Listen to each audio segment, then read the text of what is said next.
आप सबका स्वागत है चर्चा के नए एपिसोड में। और आज हम बात करने वाले हैं एक फिल्म के बारे में। और इस फिल्म को फिल्म कहना बहुत गलत होगा, क्योंकि ये फिल्म नहीं, ये इतिहास का वो काला पन्ना है जिसे हमसे छुपाया गया। इस काले पन्ने को ना सिर्फ छुपाया गया, बल्कि ये भी कोशिश की गई सारी पॉलिटिकल पार्टीज द्वारा, सारे मीडिया हाउसेस द्वारा, सो कॉल्ड इंटेलेक्चुअल्स द्वारा, कि इस काले पन्ने को वो अपने रंग में रंग दें ताकि सच कभी सामने ना आए।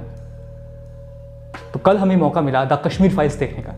तो सबसे पहले आपको एक बात बता दूं, हम या सोशल मीडिया पे कोई भी इतनी ताकत ही नहीं रखता कि द कश्मीर फाइल का रिव्यू कर सके। द कश्मीर फाइल का हर एक सीन इतनी बेहतरीन तरीके से शूट किया गया है कि अगर आप कभी कश्मीर नहीं गए हैं या फिर आपने कभी किसी कश्मीरी पंडित का दर्द नहीं जाना है, तो इस फिल्म को देखने के बाद आप उनसे रिलेट कर पाएंगे। आप जान पाएंगे कि वो किस दर्द से गुजरे हैं। तो आज के एपिसोड में सिर्फ दो बातें और एक रिक्वेस्ट है। पहली बात, एज अ नेशन, एक देश के तौर पे वी आर रियली सॉरी। हम सबको मिलके क्षमा मांगनी चाहिए उन पंडितों से जिन्होंने आज से 30 साल पहले इतना भयंकर मंजर देखा। हम सबको माफ़ी मांगनी चाहिए, क्योंकि द आइडिया ऑफ भारत, इस पे वो विश्वास करते थे और ये विश्वास हमने तोड़ा। जब ये सब हुआ हम वहाँ नहीं थे। शायद ये पॉसिबल ही नहीं था कि उस समय उनको बचाया जा सके, लेकिन बाद में जस्टिस दिया जा सकता था। 30 साल हुए, उनको जस्टिस नहीं मिला और उससे दो बड़े नुकसान हुए। पहला, वो लोग, वो कश्मीरी पंडित जिन्हें आइडिया ऑफ भारत पे विश्वास था, वो टूटा। जिस भारत से उनको आशा थी कि वो उनकी बात सुनेगा, वो उनका दर्द जानेगा, वो दर्द भारत नहीं जान सका। कुछ लालची लोगों ने उस दर्द को छुपाया और उस दर्द का यूटिलाइजेशन, उस दर्द का इस्तेमाल किया अपनी पॉलिटिक्स चमकाने के लिए। दूसरा सबसे बड़ा नुकसान हुआ कि वो लोग जिन्होंने औरतों को मारा, बच्चों को मारा, परिवार के परिवार उजाड़ दी, 5 लाख के आसपास लोगों को उनके घर से निकाला, ऐसे लोग आज भी आज़ाद हैं। और जब आप किसी ऐसे आदमी को शय देते हैं जो एक अपराधी है, उसे कोई सज़ा नहीं मिलती, तो वो अपराध कम नहीं करता, वो अपराध बढ़ाता है। तो अगर आज घाटी के हालात ये हैं, तो इसमें कहीं ना कहीं हाथ 1990 की उस घटना का है, क्योंकि जिन्होंने अपराध किया वो आज भी खुले घूम रहे हैं। वो जानते हैं कि अगर उनके पीछे पॉलिटिकल बैक है तो उनका कोई कुछ नहीं कर सकता। दूसरी बात, Vivek Agnihotri sir, a big thanks to you.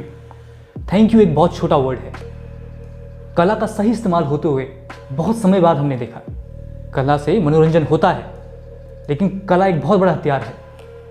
अगर आप सोचते हैं कि आज़ादी में गांधी, नेहरू, सुभाष चंद्र बोस जी, पटेल जी, इन सब का हाथ था, तो आप गलत नहीं हैं। लेकिन देश की आत्मा में जान भरने वाला कौन था? वो गीत थे जो आज़ादी के लिए लिखे गए, वो नाटक थे जो आज़ादी के लिए लिखे गए, वो कविताएं थी जो वीर रस से भरी हुई थी और लोगों को, चाहे वो बच्चा हो या बूढ़ा, सबको प्रेरित कर रही थी कि अंग्रेज़ों से लड़ो, देश को आज़ाद कराओ। तो इतनी ताकत है कला में। और इस कला का पिछली बार सही इस्तेमाल 1947 में हुआ था, और आज उसके बाद कला का सही इस्तेमाल होते हुए हमने इस फिल्म में देखा। बड़े समय बाद हमने देखा थिएटर में तालियां बजते हुए, वंदे मातरम के नारे गूंजते हुए, भारत माता के नारे रखते हुए। ये पावर है कला की, और इस पावर का सही इस्तेमाल होते हुए मैंने इतने दिनों बाद देखा।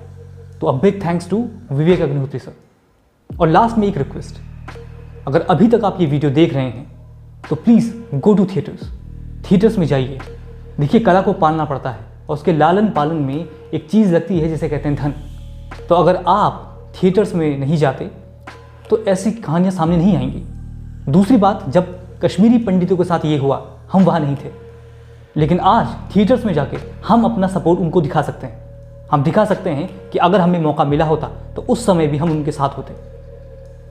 वो कश्मीरी पंडित भी हमारे भाई हैं, और अगर एक भाई दूसरे भाई का दुख सुनने को तैयार नहीं है तो वो परिवार कभी भी मजबूत नहीं हो सकता। तो please go to the theatres. और हमने भी फैसला लिया है, जब तक ये फिल्म थिएटर्स पे है, कोई ना कोई वीडियो पोस्ट हम डालते रहेंगे, जस्ट टू मेक श्योर, चाहे एक ही सही, इस वीडियो के थ्रू कोई ना कोई थिएटर तक पहुंचे और विवेक अग्निहोत्री जैसे डायरेक्टर्स को एक पुश मिले कि हाँ, अगर सच दिखाया जाए तो वो नुकसान का सौदा नहीं है। सच कड़वा होता है, शायद इसलिए ये लोग बसते थे, लेकिन कड़वी चीज़ ही दवाई का काम करती है और यही समाज को सुधारती है। जितनी बारीकी से इस डॉक्यूमेंट्री को बनाया गया है, उतनी बारीकी से आपको कोई नहीं बता सकता। तो अगर आप इस भ्रम में हैं कि YouTube पे हम इसके रिव्यू देख लेंगे या स्टोरी सुन लेंगे, तो आप गलत हैं। अगर आप उस दर्द को जानना चाहते हैं, आप उस दुख को महसूस करना चाहते हैं जिससे 5 लाख लोग ग्रसित हुए, उस दर्द को जानना चाहते हैं, तो आपको थिएटर जाना होगा। तो आप सबसे एक ही विनती है, एक ही रिक्वेस्ट है, please go to the theatres.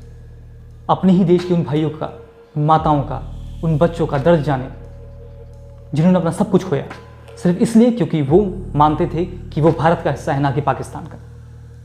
तो मिलते हैं अगले एपिसोड में, तब तक चर्चा जारी रखिए।